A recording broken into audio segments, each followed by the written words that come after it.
ये बहुत ही दुर्भाग्यपूर्ण है।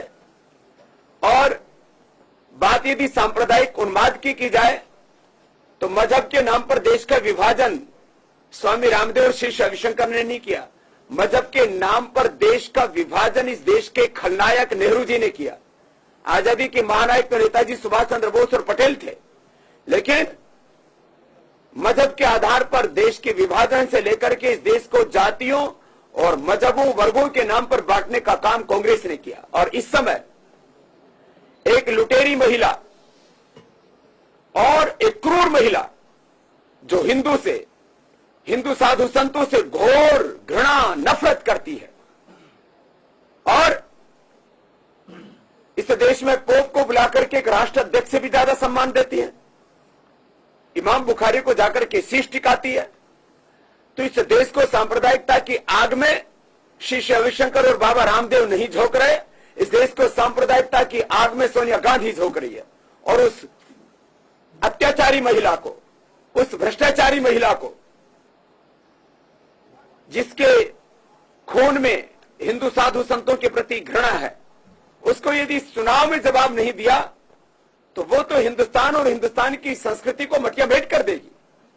और इस देश में महंगाई, बेरोजगारी, गरीबी, असुरक्षा, काला धन, भ्रष्टाचार और भ्रष्ट व्यवस्था के कारण से जो त्राहिमाम मची हुई है, इस देश को नर्क बना करके रख देगी। इसलिए अब पहले तो हम केंद्र सरकार के बारे में बोल रहे थे, लेकिन लगता है यूपी सरकार को भी अपने नियत पर, अपने नेतृत्व पर और अपनी नीतियों पर दोबारा विचार करने की आवश्यकता है कि वो देश को कहां लेकर के जाना चाहते हैं। आज हम अमरोहा में एक सार्वजनिक सभा कर रहे हैं। हमारी सभा योग, दीक्षा और राष्ट्र निर्माण के कार्यक्रम पर केंद्रित है। हम अपनी सभा में किसी प्रत्याशी के लिए वोट नहीं मांगते हैं। तो क्या इस देश के अंदर देश के नागरिकों को बोलने की आजादी के ऊपर भी बंदिश लगा दी जाएगी?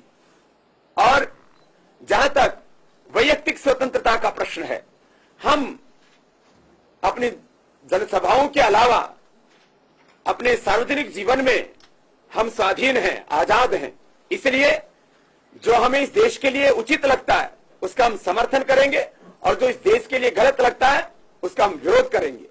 हमने कालाधन, भ्रष्टाचार और व्यवस्था परिवर्तन के मुद्दों पर बीजेपी एनडीए के शीर्ष नेतृत्व से समर्थन मांगा और उन्होंने हमारे इन मुद्दों पर साथ दिया, लिखित में समर्थन दिया।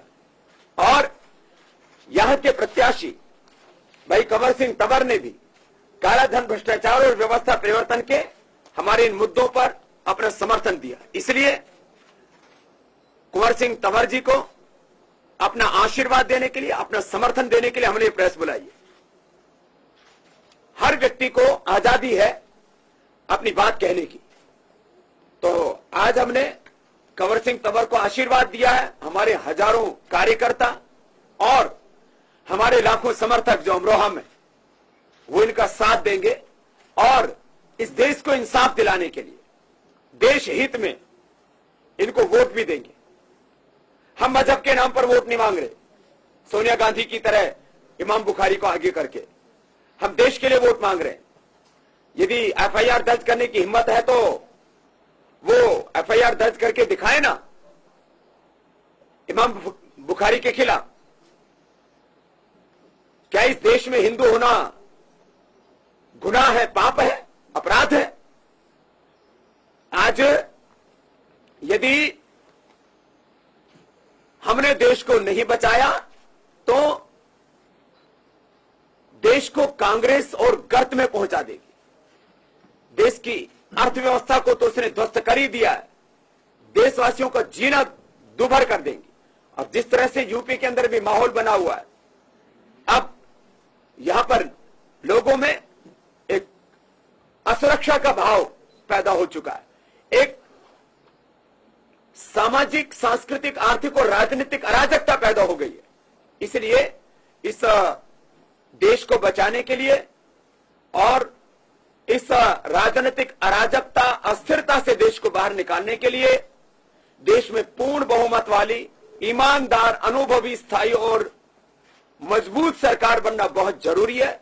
उसको मोदी ही दे सकते हैं और मोदी का समर्थन करने के लिए, मोदी को विजयी बनाने के लिए 300 से ज्यादा सांसदों का संसद में जाना जरूरी है और उसमें यहां से कंवर सिंह तंवर जी भी ऐतिहासिक मतों से जीत करके जाए। इसके लिए इनको अपना आशीर्वाद देने के लिए हम यहां पर आए। कुछ लोग यहां पर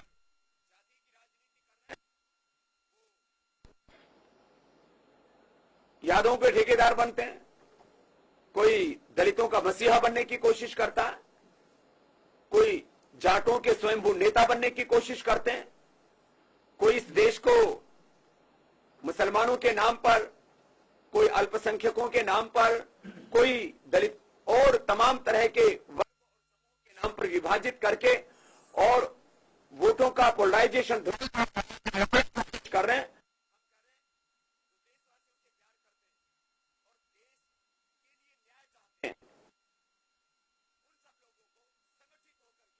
तरफा वोट करना चाहिए मोदी जी को, क्योंकि यदि हमने कठपुतली सरकार हिंदुस्तान में बनने दी तो न तो महंगाई मिटेगी, न बेरोजगारी मिटेगी, न गरीबी, न असुरक्षा, न आएगा काला धन, न मिटेगा भ्रष्टाचार और न ही बदलेगी ये भ्रष्ट राजनीतिक व्यवस्था।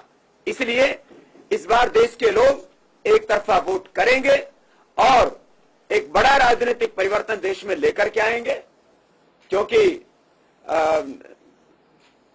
सरकार ऐसी बने जिसकी नीतियां ठीक हो, जिसका नेतृत्व मजबूत हो और जिसकी नीयत साफ हो, तो ही वो देश को इंसाफ दे पाएंगे।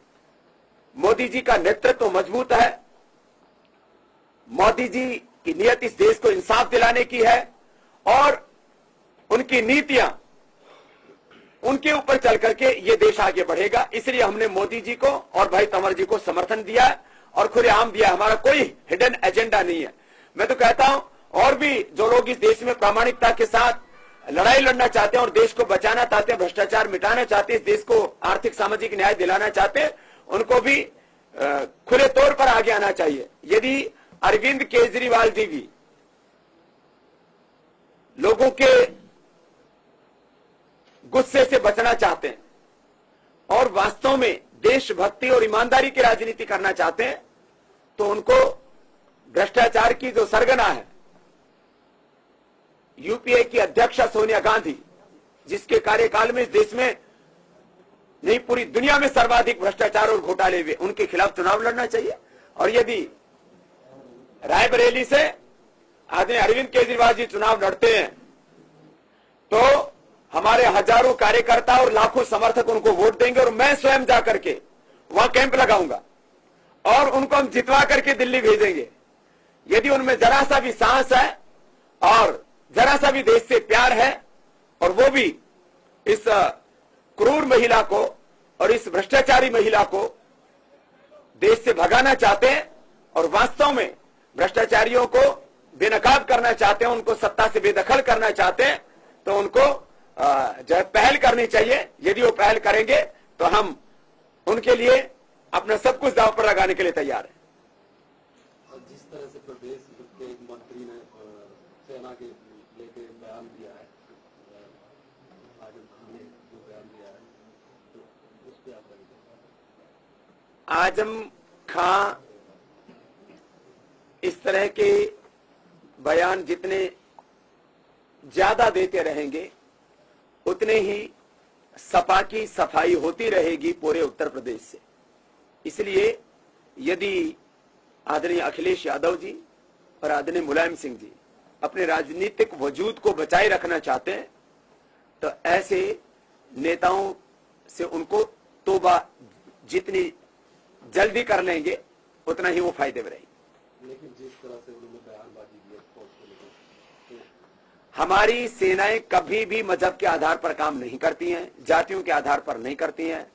सेना की एक ही जाति है, एक ही मजहब है, एक ही ध्येय है, वह है देश। इसके अलावा जो भी जातियों के नाम पर, मजहबों के नाम पर सेना के बारे में बातें करते हैं, लगता है वो इस देश के साथ विश्वासघात कर रहे हैं, वो देशद्रोह का